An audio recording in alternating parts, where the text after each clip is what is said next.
It's been widely reported that this holiday season, New York City has been the site of a dispute between atheists and Christians about Christmas. If one has reason to travel through the Lincoln Tunnel that connects New York City and New Jersey, on the New Jersey side, one will encounter a billboard sponsored by the American Atheists, which declares, quote, "You know it's a myth. This season, celebrate reason." On the New York City side of the tunnel, one will encounter a billboard sponsored by the Catholic League, which declares, quote, "You know it's real. This season, celebrate Jesus." Now, while there's been a lot of carrying on about this, much of it silly and superficial, the battle of the billboards does implicate a serious question worth exploring. When was Jesus born? What do we know about this, and how do we know it? If, as the Catholic League and many other Christians proclaim, we know that Jesus' birth and the events purported to have surrounded it are real, among the questions one should ask and be able to get answered is, when did it all happen? The New Testament contains two narratives purported to be accounts of Jesus' birth and the events surrounding it, one in the Gospel of Matthew, the other in the Gospel of Luke. The Matthean narrative declares, quote, "The birth of Jesus Christ happened this way." And the author of Luke claims to provide, quote, "an orderly account of events based on careful investigation." However, it doesn't take long to discover problems.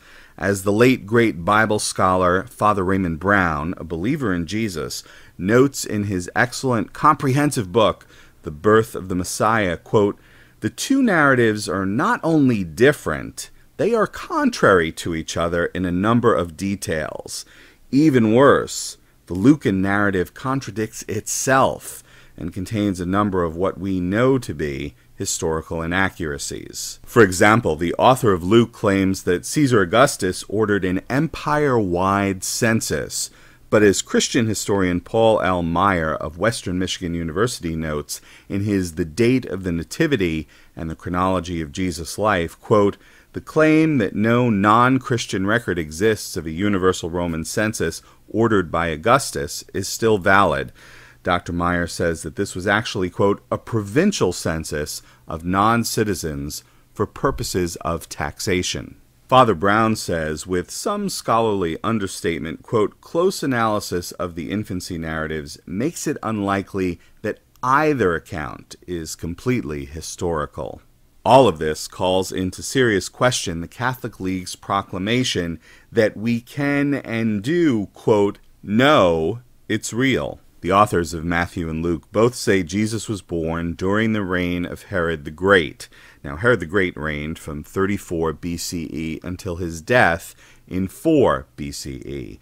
As Father Brown notes, quote, "According to our best information, Herod died in March or April 4 BC. Matthew suggests that Jesus was born at least 2 years before Herod's death, in about 6 BCE.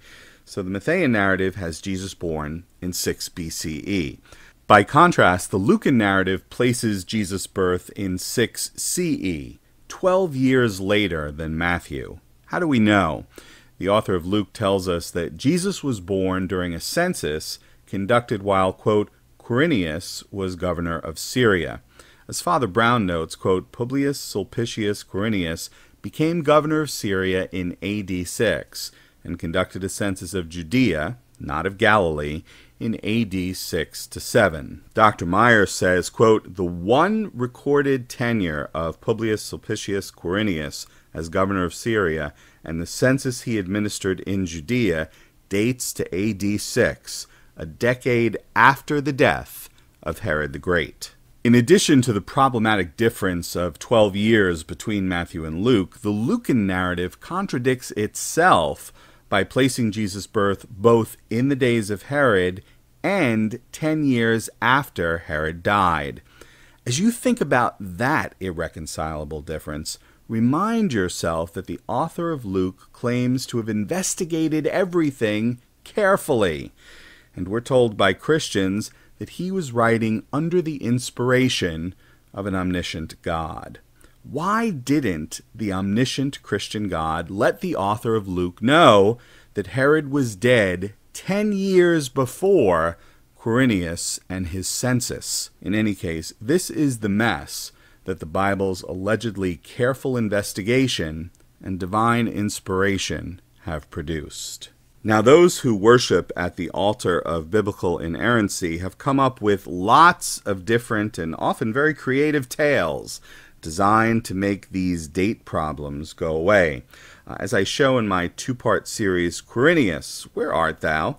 Link in the description box, such apologetic efforts fail. Matthew and Luke disagree about when Jesus was born, and, worse yet, Luke disagrees with itself. With respect to the historicity of the New Testament, apologists often claim, we actually have better sources for the life of Jesus of Nazareth than we do for most of the major figures of antiquity. Once again, here's what these, quote, better sources provide on the question of when Jesus was born. So, when was Jesus born? The only answer we can give is, assuming he was born at all, we don't know when. The Catholic League's assertion to the contrary notwithstanding. Merry Christmas, everyone.